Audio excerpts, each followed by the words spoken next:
It's Mr. Beer. Mr. Beer. I like beer better. Most people do.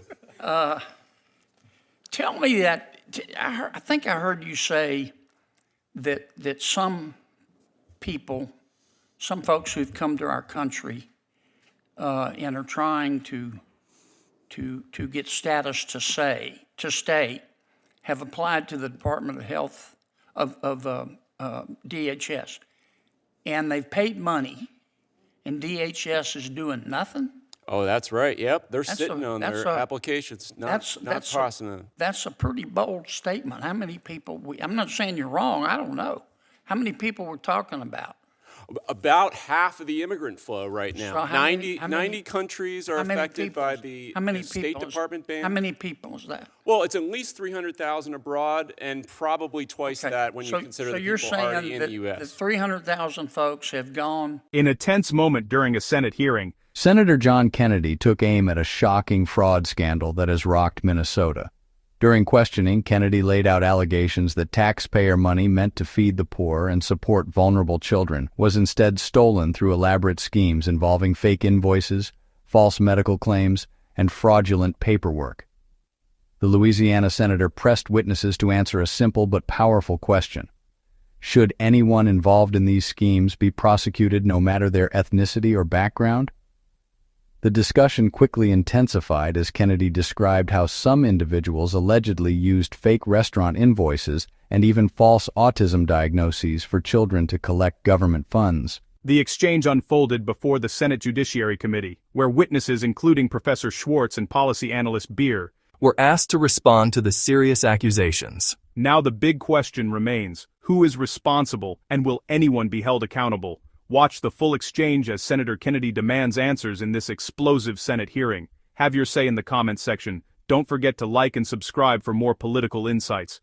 Senator Kennedy. Thank you, Mr. Chairman. Professor Schwartz, you're a professor at the University of Minnesota. Yes. Okay. Beautiful state, by the way.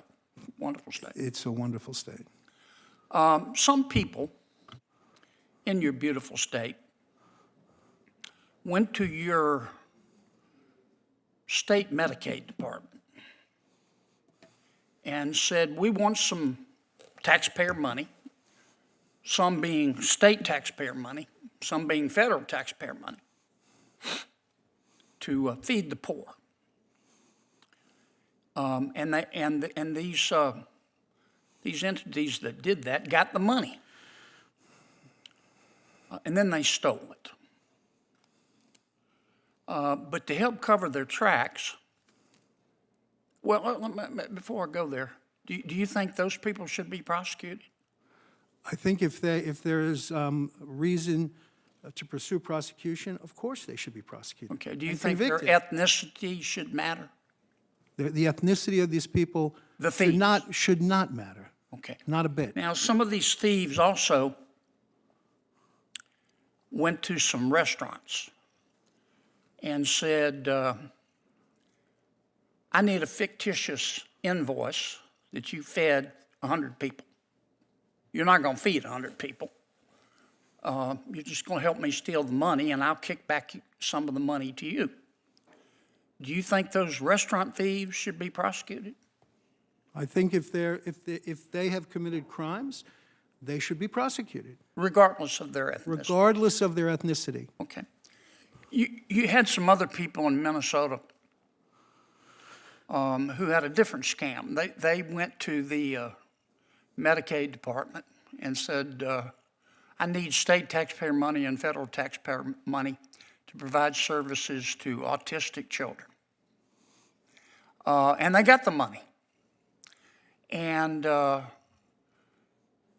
then to maximize the fruits of their theft, they went to well, first, do you think those people who... Same answer to the question. Okay. Now, in order to generate more money they could steal, they went to some families and said, do you have children? And some of the families said, yeah, we have kids. And they said, the thieves said, are your children autistic? And they said, well, no. And the thief said, well, would you agree to sign paperwork to say they're autistic if we kick back to you some of the money? Do you think those families should be prosecuted? Same answer. Okay. And you don't think their ethnicity should matter? Not a bit. Okay. All right, is it Hankerson? Hankinson, yes, sir. I'm sorry, Mr. Hankinson. Did I understand you to say that you have studied immigrant communities throughout the United States in terms of fraud levels on social services? Not specifically, no. I've done visa interviews in many countries, tens of thousands of them, and I've looked at reports about fraud levels. I misunderstood you. I'm sorry about that. It's been a long day. Mr. Beyer, am I saying your name right? It's Mr. Beer. Mr. Beer. I like beer better. Most people do.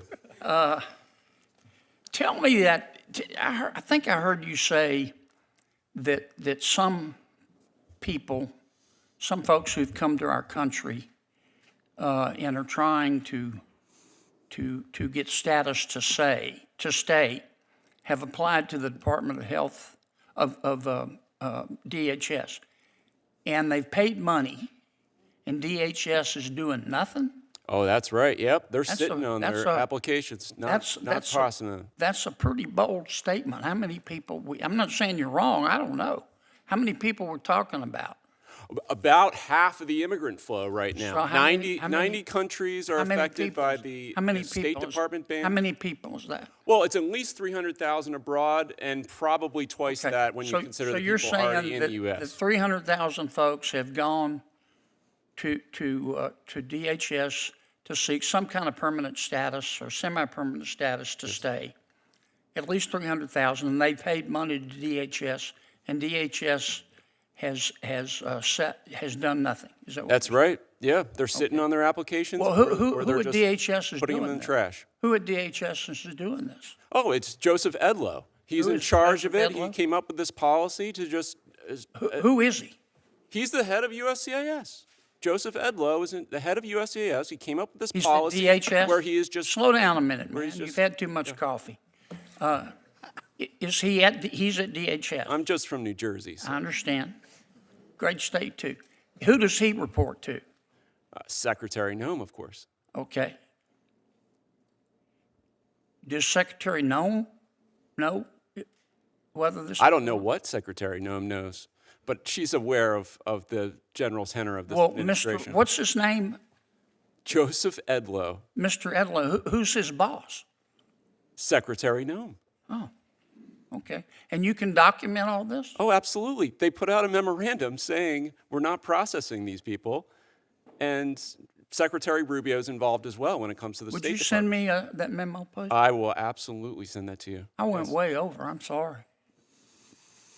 I'm sorry, John. I appreciate that. Senator Kennedy, I'm informed that USCIS is slowing adjudication because of the huge backlog and the lack of vetting of these migrants during the Biden administration is the reason that we've been given. Yeah, I don't know. I just heard Mr. Beer, and I'm not saying he's right or wrong. Those are pretty bold allegations that they're taking the money and they're not doing anything, and I just want to know if it's true or not. Well, they're making sure that these people are vetted so we don't end up with people like the National Guards woman here in Washington, D.C. that was killed by an African. I don't have a problem with vetting. I just want to know whether what the witness is saying is true. Have your say in the comments section. Don't forget to like and subscribe for more political insights.